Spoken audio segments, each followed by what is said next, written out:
Hi friends, welcome back to our channel. నేను మీ శ్యామల. ఈరోజు మన ఎక్తి కిచెన్లో ఇవాల్టి రెసిపీ వచ్చేసి చిన్న ఉసిరికాయల పప్పు. ఇవాళ మా లంచ్లోకి చిన్న ఉసిరికాయల పప్పు అయితే ప్రిపేర్ చేస్తున్నానండి. టేస్ట్ అయితే చాలా చాలా బాగుంటుంది. అలాగే తక్కువ టైంలో ఈజీగా ప్రిపేర్ చేసుకోవచ్చు.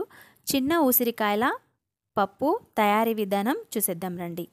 ఇక్కడ మీకు చూపిస్తున్నాను చూడండి. ఒక బౌల్లో ఉసిరికాయలు అయితే తీసుకున్నాను. ఈ విధంగా చక్కగా ఒక 2 సార్లు కడిగి తీసుకొని వీటిని మధ్యలో సీడ్స్ తీసేసుకొని చిన్న చిన్న ముక్కల్లాగా కట్ చేసుకొని పక్కన పెట్టుకోవాలి. ఇప్పుడు ఒక కుక్కర్ తీసుకొని అందులోకి 1 గ్లాసు వరకు కందిపప్పు అయితే తీసుకున్నానండి. వాటర్ వేసి ఒక 2 సార్లు కడుక్కోవాలి. చూస్తున్నారు కదా, పప్పుని ఈ విధంగా 2-3 సార్లు కడిగి తీసుకున్న తర్వాత పప్పు మునిగేంత వరకు కూడా వాటర్ అయితే తీసుకున్నానండి. ఇప్పుడు మనం ఇందులోకి పచ్చిమిర్చి ముక్కలు ఒక 4 అయితే వేసేస్తున్నాను. అలాగే ఉల్లిగడ్డ తరుగు, ఒక ఉల్లిపాయ తీసుకున్నానండి. ఒక టమాటో సన్నగా తరుక్కొని వేసేసుకోండి. అలాగే ఇందాక ఉసిరికాయలని చిన్న చిన్న ముక్కల్లా కట్ చేసుకోవాలని చెప్పాను కదా, ఈ విధంగా కట్ చేసుకొని మధ్యలో సీడ్స్ని ఈ విధంగా తీసేసుకోవాలండి.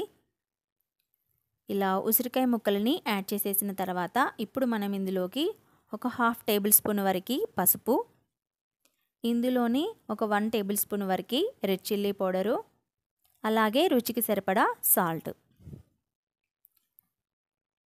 ఇందులోనే ఒక 1 టేబుల్ స్పూన్ వరకు ఒక 1/2 టేబుల్ స్పూన్ అండి కొద్దిగా ఆయిల్ వేసేసుకొని ఒకసారి గరిటెతో మొత్తం అంతా కలిపేసుకొని ఇప్పుడు ఈ కుక్కర్ని పైన మూత పెట్టేసుకొని స్టవ్ మీద పెట్టేసుకొని ఒక 2-3 విజిల్స్ వచ్చేంత వరకు కూడా పప్పుని ఉడికించుకోవాలి.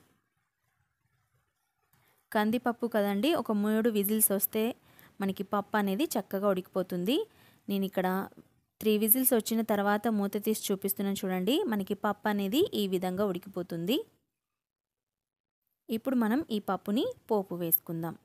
చూస్తున్నారు కదా, పప్పు అయితే చక్కగా ఉడికిపోయింది. మీరు కావాలనుకుంటే పప్పు దువ్వతో రుద్దుకోవచ్చండి. నేనేం రుద్దట్లేదు, ఇలాగే ఉంచుతున్నాను. ఇప్పుడు మనం పోపు వేసుకోవడానికి వేరొక గిన్నె పెట్టేసుకొని అందులోకి ఒక 1 టేబుల్ స్పూన్ ఆయిల్ తీసుకొని ఆవాలు జీలకర్ర వేసుకొని వేగనివ్వండి. ఇప్పుడు ఒక ఎండుమిర్చి తీసుకొని ఈ విధంగా చక్కగా కలర్ చేంజ్ అయ్యేంత వరకు ఫ్రై చేసేసుకున్న తర్వాత ఇందులోకి ఒక 1/2 టేబుల్ స్పూన్ వరకు మెంతులను యాడ్ చేస్తున్నానండి. ఇవన్నీ కూడా చక్కగా వేగిన తర్వాత ఇప్పుడు మనం ఇందులోకి ఒక 3-4 వెల్లుల్లి రెబ్బలని ఈ విధంగా కచ్చాపచ్చగా దంచి వేసుకోండి. 2 రెమ్మల కరివేపాకును కూడా వేసుకొని ఆయిల్లో బాగా వేగనివ్వండి. ఇప్పుడు చిటికెడంతా ఇంగువాని కూడా వేసేసుకోండి. అలాగే ఒక 1 టేబుల్ స్పూన్ వరకు పసుపుని వేసేసుకొని అంతా కూడా ఒకసారి కలిపేసుకొని పోపు అనేది చక్కగా వేగిపోయింది కదండి. ఇప్పుడు మనం ఇందులోకి ఉసిరికాయ పప్పుని వేసేసుకోండి. ఇలా పప్పు మొత్తాన్ని యాడ్ చేసేసిన తర్వాత ఒకసారి అంతా కూడా కలిపేసుకోండి.